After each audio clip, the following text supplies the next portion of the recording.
Because of this, where President Biden is and some of the reports that have come out about President Biden that came out right before and right during the holidays about who was actually running things at the White House. I think that you could write an entire book and do an entire investigation about that.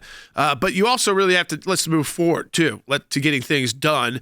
And I want to spend most of our time in the next 4 years, especially these next 2 years with a Republican House and a Republican Senate and Trump in the White House, of getting as much done legislatively, the tough stuff done, where you've got to take the votes, where executive order just won't cut it, because you never know what's going to happen in midterm elections. Usually you lose one of the houses. Maybe you don't, but let's try and get as much done as we can in the first 100 days and not be just looking back. At the same time, though, because of this situation, it's like President Trump is a president-elect, but it's almost like the world is treating him like the president and is already starting to maneuver, even though he has no presidential power at this moment. Technically, he has a lot of power by who he appoints and the words that what he decides to weigh in on and not weigh in on before he actually takes the oath of office on the 20th of January in Washington, D.C. And so now we've got our neighbor to the south, Mexico, putting out concerns that we may launch air campaigns and airstrikes against drug cartels. I would ask two questions, I guess, to our friends to the south. One is, if we could coordinate with your government, why would you be against the United States helping you take out the terrorists who are terrorizing your country? Because remember, they're not only killing Americans with the drugs and the violence, that the extreme violence is hurting Mexico's tourism and business community. It makes it a place you have to think twice about going to, even in some of the more popular vacation spots, because the cartels have overrun some of those areas. Some of those towns have been taken off the list.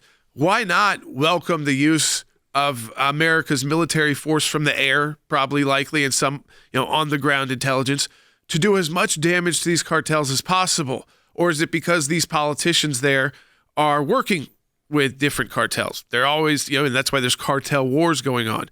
So it makes you, again, think twice, like, wow, what country's leader wouldn't want help in rooting out these dangerous cartels from their country that also gives them a bad look all around the world? Not just here, not just in this region of the world, but all around the world.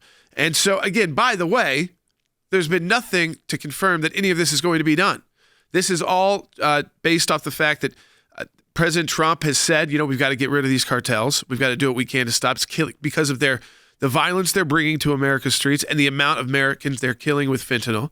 But that we also, at the same time, have to look to our southern neighbor and, of course, the border, and realize this is part of securing the border because these cartels are utilizing the border as the porous border as a way to make money.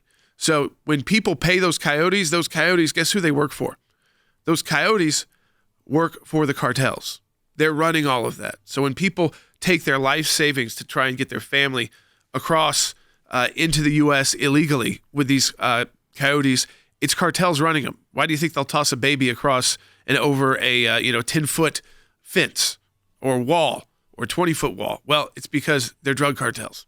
And a lot of times those people don't know it, but they're carrying drugs in their bags. They're told, hey, by the way, you got to carry this in too with you, and some guy will take it from you when you cross over, or call this person when you get there. President Trump has, throughout the campaign, talked about taking direct action against the cartels. He even considered it, according to Mark Esper, but was talked out of it by Mark Esper, of bombing drug facilities in Mexico during his first term.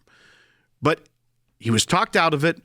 I have a feeling that a lot of those people that could talk him out of the things that would actually do very good impact on Americans, like taking out drug facilities in Mexico, he won't be talked out of so easily this time around. No, listen, you're always going to have people who are going to say, okay, these are the positives, this is the potential negatives, so this is what happens if we do it, this is what happens if we don't do it. So consider the options, Mr. President. Make sure you know there could be fallout here, fallout there. Is that fallout, though, enough to where protecting those Americans so that you take out that many drug facilities so that many Americans won't be killed by overdosing on fentanyl? Some kid who thinks they're taking some other, it was drug one time that they buy from a friend or a friend gives them, and it's fake and it's laced with fentanyl and doesn't wake up, and their parents find them the next morning.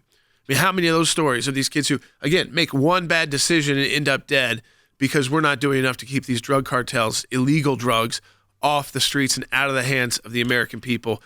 So, again, I think when you see the numbers and the statistics, it's going to be a lot harder to talk a president out of taking action if these countries who are supposed to be our allies are unwilling to do it themselves. Donate today. We're ready to fight. ACLJ.org, triple match. Donate now.